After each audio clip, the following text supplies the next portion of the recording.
Boa tarde a todos. Declaro aberta a presente sessão e está disponível ao senhor procurador a decisão de indeferimento de redesignação ou oitiva de novas testemunhas. Após a tomada de depoimento do senhor Carlos Augusto Biella, estabeleço o término da fase de instrução e concedo vista total do processo de defesa para a apresentação de manifestação escrita e a esta comissão no prazo de 5 dias. Vamos então ao depoimento. O senhor Carlos Augusto Biella vai ser ouvido na comissão processante que avalia possível cometimento de infração político-administrativa por parte do senhor mesmo, como prefeito deste município. No procedimento de reforma e ampliação da Escola Municipal de Ensino Fundamental, professor José Toledo de Mendonça, e como tal, tem o dever de dizer a verdade sobre as penas da lei. Carlos Augusto Biella, o senhor foi prefeito do município de Itápolis no período de 29 de outubro de 2014 a 9 de abril de 2015, de forma interina. A partir de 30 de setembro de 2015, torna-se prefeito titular. Confirma isso, prefeito? Sim. A primeira pergunta é a seguinte. Quanto às datas especificamente eu não me lembro, mas eu fui prefeito interinamente, acho que no dia 29 de outubro de 2014, fiquei até abril de 2015, né, e depois concorri ao pleito e acabei assumindo novamente com a caída. Sim, senhor. A pergunta é a seguinte, o senhor foi, no período quando era prefeito interino, o ordenador de despesas da prefeitura do município? Sim, quando eu assumi a prefeitura, eu tinha uma situação muito difícil, que era o afastamento de um prefeito, né, motivado por crime eleitoral.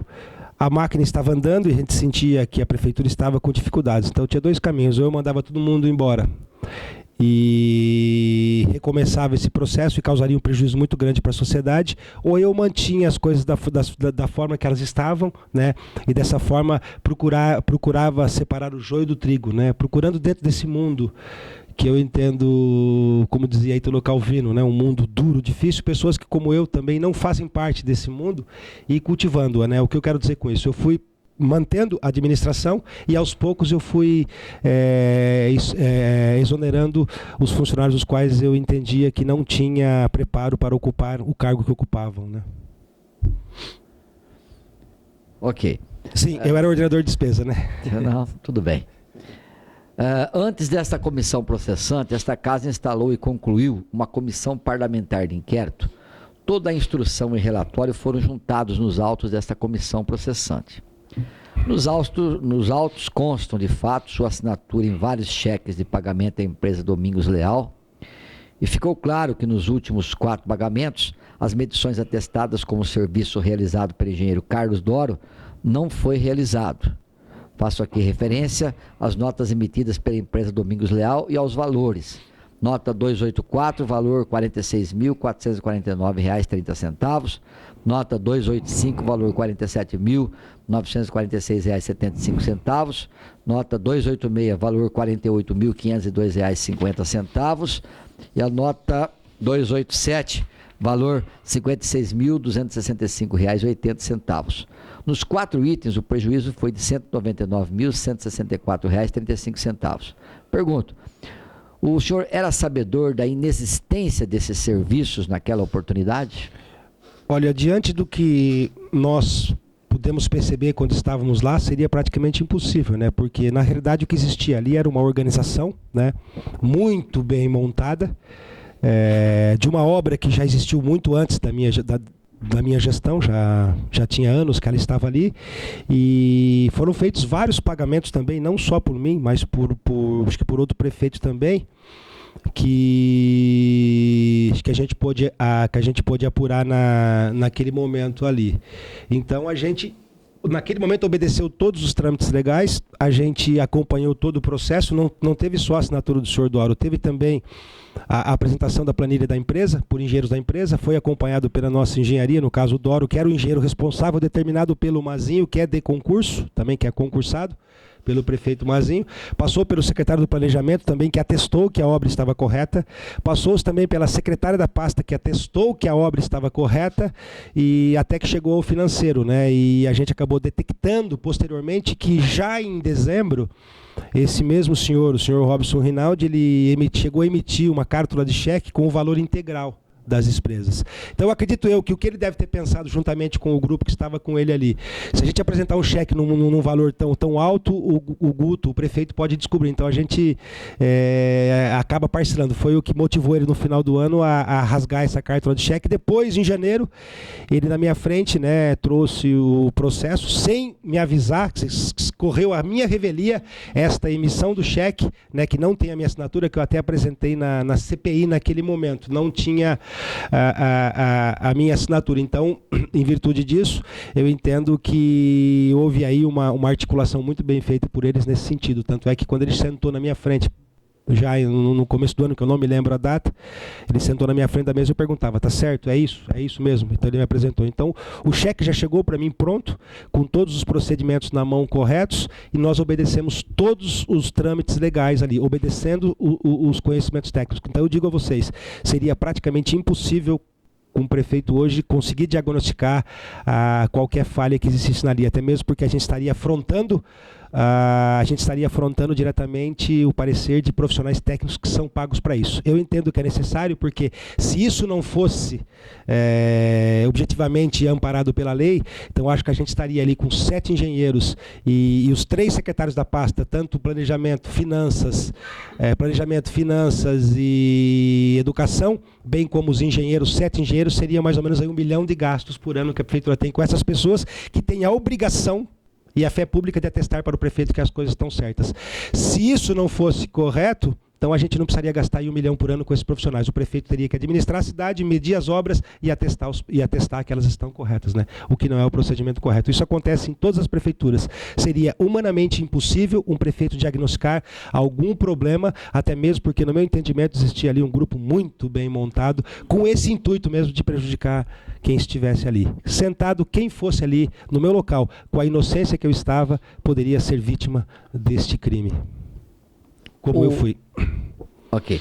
O senhor Carlos Doro, o engenheiro, ele prestou depoimento também a essa comissão e disse que, assim que o senhor assumiu, deu uma volta pela cidade, vendo as obras, as situações das obras como estavam.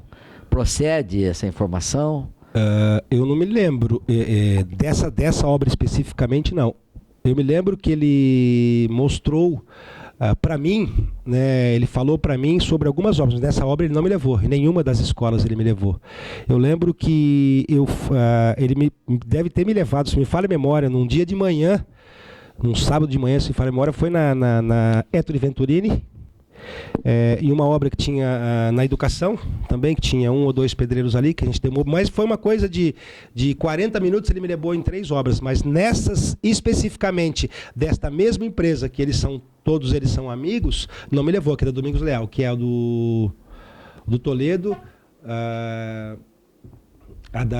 acho que da UBS, de 2000, a padaria e uma outra que eu não me lembro mais qual é a obra. Nessas obras ele não me levou, é mentira dele.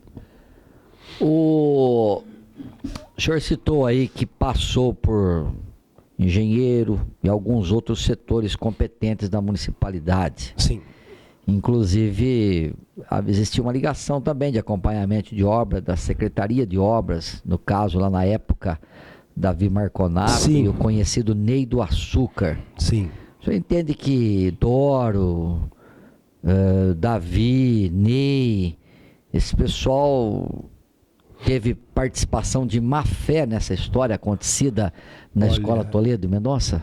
Muito obrigado, senhor presidente, por ter me lembrado. Eu tinha me esquecido desses 2 nomes também, que para mim são 2 nomes os quais eu acho que eu demorei muito para mandar embora da prefeitura, né? Então eu acredito que sim, não tenha dúvida nenhuma, até mesmo que essa empresa de uma cidade da família da esposa do seu Davi Marconato, né? Então a gente dá para se imaginar sim que eles tinham total conhecimento do que estava acontecendo. Não só nessa obra, como em outras obras também. Nós já diagnosticamos que tem erro, eu creio, imagino eu, em 2 já é certeza, mas eu acredito que pelo andar da carruagem, todas as obras dessa empresa estão viciadas, né, eivadas desse ato criminoso, bem como também não duvido que as demais obras estejam. Assim como a gente chegou nessa prefeitura e encontrou um espectro cruel de corrupção e de coisas erradas também, né, de um grupo completamente despreparado, sendo que quando eu assumi tinham 200 cargos de confiança, né, e e eu fui diminuindo até chegar num número bem mais extenso. E hoje a gente não tem, acho que nem 30 cargos de confiança, ou 30, não tenha dúvida disso. Mas acredito que eles tenham sim conhecimento disso, não tenho dúvida nenhuma.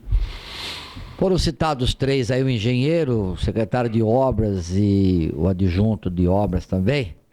Quem mais poderia ter dado um alerta para o prefeito não ter cometido essa falha? Porque no contexto geral, está claro que foi efetuado um pagamento sem obra realizada. Quem poderia ter alertado o prefeito nesse caso? Muito boa pergunta, senhor presidente.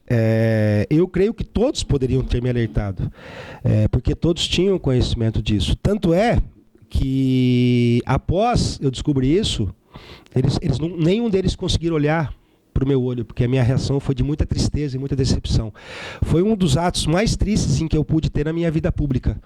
Eu acho que essa crueldade com que eles agiram foi muito grande. Mas também atribuo também que o financeiro, pela atitude que ele teve, né, quando ele emitiu um cheque, depois ele anulou esse cheque, graças a Deus o cheque permaneceu lá também, ele seria da ponta do iceberg aquele que deveria falar, senhor presidente, assina, não assina que está certo. Tanto é que a postura que eu tenho sempre é essa, de sentar e perguntar. Eu nunca assinei nenhum cheque, principalmente de pagamento, sem que houvesse a participação dos funcionários de carreira e os funcionários de confiança, que são os técnicos preparados para orientar o prefeito nessa situação. Então, o setor financeiro, quando ele tomou essa posição de cheque, depois voltou com 4 cheques para começar dizendo pode pagar que está tudo certo, eu creio que ele teria também uma obrigação muito forte de dizer isso. Assim como o secretário de planejamento também, porque trabalhava no mesmo setor que eles e nunca veio me falar, falou, não, está tudo certinho, está tudo bonitinho, está tudo maravilhoso, que é o senhor Mário Soares, né?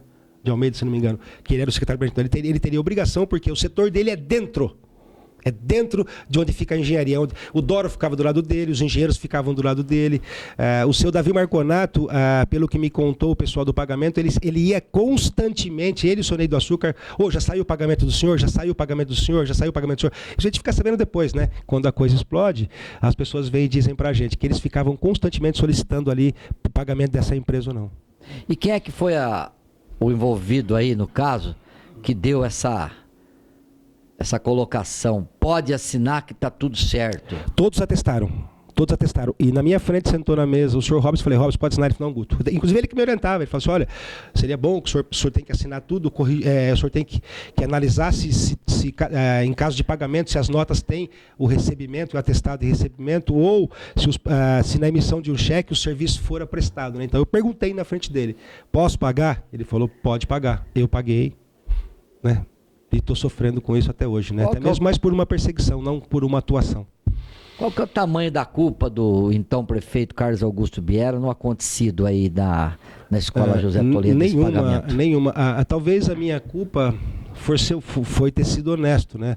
Talvez a minha culpa foi acreditar naqueles que a legislação me mandava acreditar, né? Talvez o meu único pecado foi ter sido correto e honesto, né? Mas eu não diria que eu teria culpa, eu não tenho culpa nenhuma nisso. No caso concreto, não, eu tenho culpa enquanto ser humano, por ter confiado em quem não deveria confiar e em quem efetivamente mostrou que não prestava. Mas eu, de forma alguma, tenho culpa. Eu sou uma vítima desse esquema que foi criado. Negligente, o senhor não se acha? De forma alguma, porque eu obedeci todos os trâmites legais, eu não assinei nenhum documento sem certidão. Até mesmo porque, no decorrer do processo, tudo que ocorria no processo, eu consultava o jurídico, eu consultava os secretários para saber se eu passo. Chegou um documento ali, um requerimento, dizendo que era para que se encerrasse a obra porque a empresa não tinha prestado o serviço, pelo seu Davi. Eu mandei para o jurídico. O jurídico falou, então notifiquei. Aí depois veio o seu Davi, como um advogado de defesa da empresa, disse, não, a culpa não é da empresa, senhor prefeito. O senhor tem que pagar a empresa, o senhor tem que efetuar o pagamento, porque, na verdade, o que ocorreu, que ela parou o serviço, foi que a prefeitura deixou de encaminhar os materiais, então a culpa foi nossa, que ele disse, a culpa foi do Poder Executivo. Então, atribuindo isso a mim, eu percebo efetivamente uma situação muito arriscada, né? Muito arriscada, que seria impossível qualquer pessoa naquele setor tomar conhecimento disso. Negligente eu não fui, porque eu obedeci todos os trâmites, eu li. Tudo que eu fiz foi embasado em pareceres, em atestados. Aí eu digo aos senhores, se eu negasse um atestado, né, que está dizendo que é certo, o que caberia? A empresa vem e me executa com isso. Olha, o prefeito está indo na contramão do que os seus técnicos estão dizendo. né? Então, aí sim eu poderia ter sido negligente. Se eu não atendesse ou se eu não observasse as determinações os atestados que tinham no próprio processo. Então, eu não fui negligente de forma nenhuma, muito pelo contrário. Eu sou muito negligente nisso, tanto é que eu tenho uma funcionária agora que cuida dessa área, que é uma pessoa extremamente íntegra, honesta, diferente desse pessoal que estava lá, e que tudo que ela faz, ela passa. Então, o grande filtro, nesse momento que eu pude perceber, é o setor de finanças mesmo, que é o financeiro mesmo, que é o secretário de finanças. Ele tem condições de diagnosticar se tem o erro ou não, porque todos os pagamentos que caíram na mão da secretária antes de chegar até mim, ela me alertou. Ela me relatava, né, me certificava que tinha algum problema, aí eu resolvia para que depois o pagamento fosse efetivado. Então, eu nunca agi com negligência, eu fui vítima de um esquema criminoso.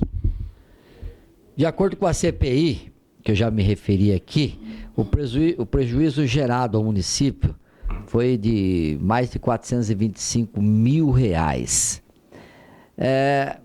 Esse dinheiro saiu dos cofres do município. A quem interessava efetuar esses pagamentos? Você tem informação de que alguém pode ter ficado com parte desse dinheiro, ou todo esse dinheiro, ou o senhor próprio tinha interesse nesse pagamento para ficar com alguma parte desse dinheiro? Não, de forma alguma. Eu não conhecia ninguém. Por exemplo, essa é uma obra que não foi na minha gestão, não foi idealizada por mim.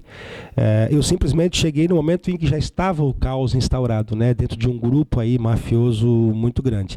Logicamente, diante de todo absurdo que tem, senhor presidente, se nós formos analisar que provavelmente 5 obras dessa empresa estão envolvidas em corrupção, eu não tenho dúvida que alguém pode ter levado alguma coisa nisso. Esse alguém não fui eu.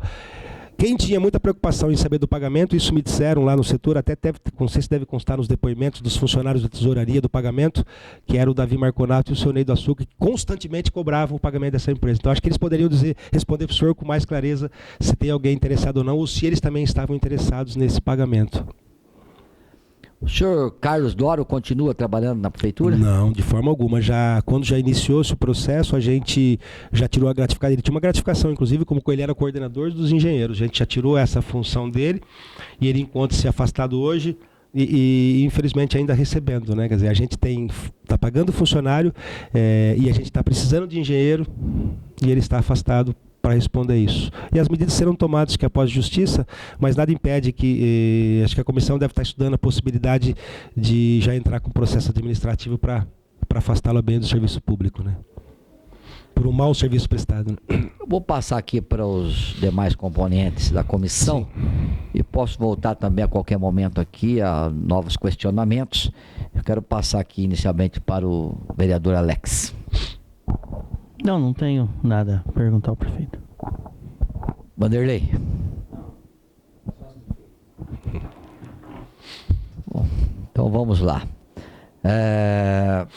Algo mais que o senhor gostaria assim, de acrescentar aí, senhor Carlos Augusto Biela, já que já passamos pela CPI, essa é uma comissão processante, trata-se de um assunto muito importante para a municipalidade, e o senhor está tendo a oportunidade também de expor aí seu pensamento, a sua ideia, a sua verdade sobre os fatos, e é importante para a gente que compõe essa comissão, tudo que vier a somar, independentemente de resultado e de posições pessoais após o término deste relatório, é importante que a gente coloque aí à disposição para que diga o que for necessário e algo mais para acrescentar.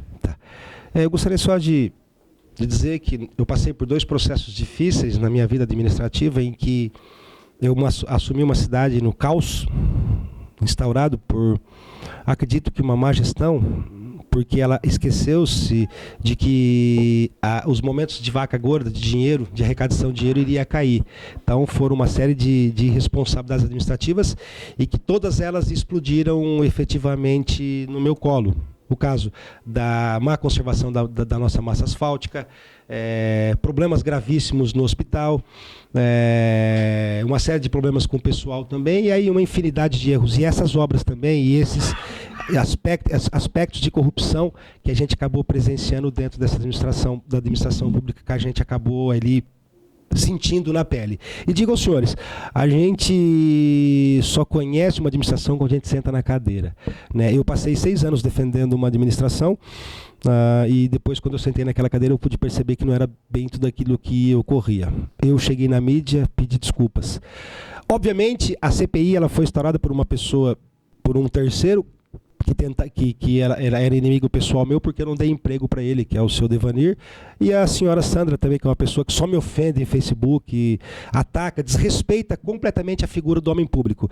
E eu não fico só chateado porque é comigo, Mauro, porque quando alguém chega e vai falar do vereador Mauro, eu vou ficar chateado, do vereador Alex eu vou ficar chateado, e do vereador Vanderlei eu vou ficar chateado, porque acima de tudo eu sou um homem público, e eu respeito e prezo pela moralidade e pela decência no serviço.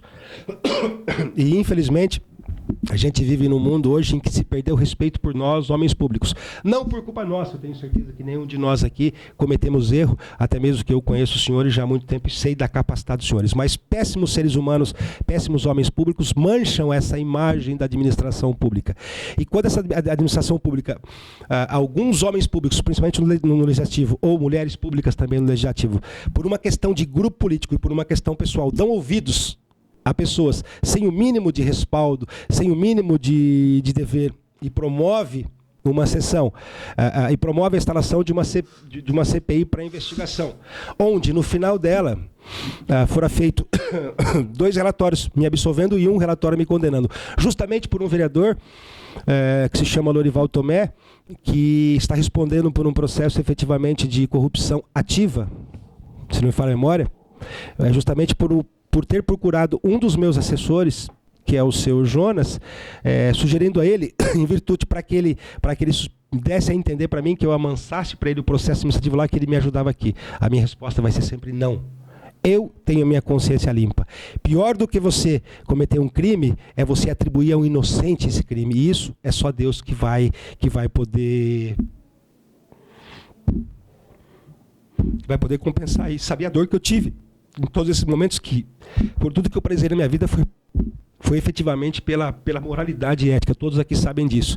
E você ouvir de alguns vereadores, principalmente como esse, que eu disse aos senhores, não são os senhores, de que o Guto é inocente, mas politicamente nós precisamos caçá-lo por uma questão política, me doeu muito saber disso, até mesmo porque esse vereador que disse que eu não aceitei a proposta, que fez esse relatório, e eu encaminhei para a senhora presidente da Câmara um documento se informando isso da Ana Cópia, e ela não tomou providência nenhuma, deu uma resposta dizendo que eu não pedi. Eu acho que se o presidente preza pela moralidade, ele deveria ter encaminhado a todos os vereadores a cópia do áudio da gravação, e eu tenho certeza que ela não encaminhou para nenhum dos vereadores. Por quê? E está mais do que explicado, estão diretamente do mesmo lado.